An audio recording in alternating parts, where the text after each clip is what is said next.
আমার আব্বা বাইরে দাঁড়ায় আছে। তো আজকে আমি আল্লাহর কাছে আর কিছু চাই না, আমি যেটা চাওয়ার আল্লাহ আমার যেটা দিয়ে দিছে। আমার কোনো টাকা পয়সা লাগে নাই, 125 টাকা লাগছে। আমি খুব খুশি হয়েছি।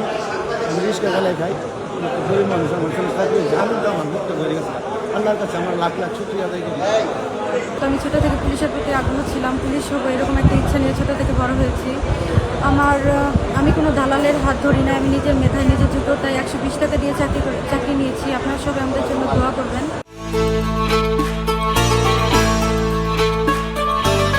আমার ছেলেটা চাকরি দিয়েছে, আমি আল্লাহ কাছে হাজার শুক্রিয়া। আমি কি দেওয়ার আল্লাহ কাছে কি আবদার করবো, আমি এতে আমি আল্লাহ কাছে হাজার শুক্রিয়া। আমার কলজাটা ভরিয়ে থাকা, আমার কোনো টাকা পয়সা লাগে নাই, নিজের যোগ্যতায় চাকরি পেয়েছি, আলহামদুলিল্লাহ লাখ লাখ শুকরিয়া।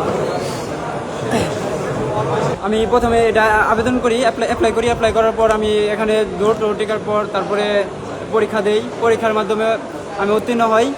এমনিতে এখানে ভাইবা দিই, ভাইবাতেও আমি খুব ভালো আনসার দিতে পারছি। এবং এখানে আমি অ্যাপ্লাই করার সময় 2বার অ্যাপ্লাই করতে হয়েছে, 112 টাকা খরচ হয়।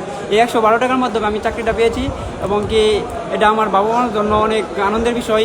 আমার স্বপ্ন আমার ঘরে আল্লাহ তাআলা চায় সন্তান দান করেছেন। আমার স্বপ্ন আমার পূরণের জন্য আল্লাহ তাআলা যেন আমার এক ছেলে দিয়ে উপরে এই আশা প্রত্যাশা নিয়ে আমি আছি। তাই আজ আমার আশা প্রত্যাশা পূরণ হয়েছে। আমার ছেলে যেন আজ বাংলাদেশের পুলিশ অবস্থান যে সুন্দর সুষ্ঠুভাবে ফিরে আসছে।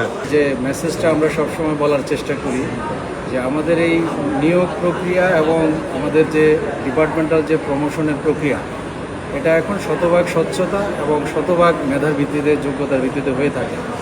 এই মেসেজটা আসলে আপনাদেরকে দেওয়ার জন্যই মূলত আমরাও মাঝে মাঝে আপনাদের দ্বারস্থ হই এবং আপনাদেরকে দাওয়াত দিই। এই ক্ষেত্রেও এইবারেও এটার ব্যত্যয় হয় না। সারা দেশেই 64 জেলায় যে নিয়োগ প্রক্রিয়া হয়েছে সেটা সম্পূর্ণ শতভাগ নিরপেক্ষতা এবং স্বচ্ছতার সাথে সম্পূর্ণ হয়েছে।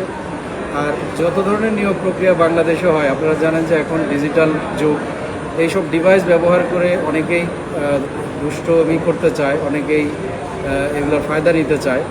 শেরপুর জেলাও তো বাংলাদেশের বাইরে না, এখানে চেষ্টা করা হয়েছিল। আমার কলিগরা এটা তাদের দক্ষতা দিয়ে এটা তাৎক্ষণিকভাবে ফাইন্ড আউট করেছে, আমরা আইনগত ব্যবস্থা নিয়েছি, যদিও এটা কারোই কাম্য নয়।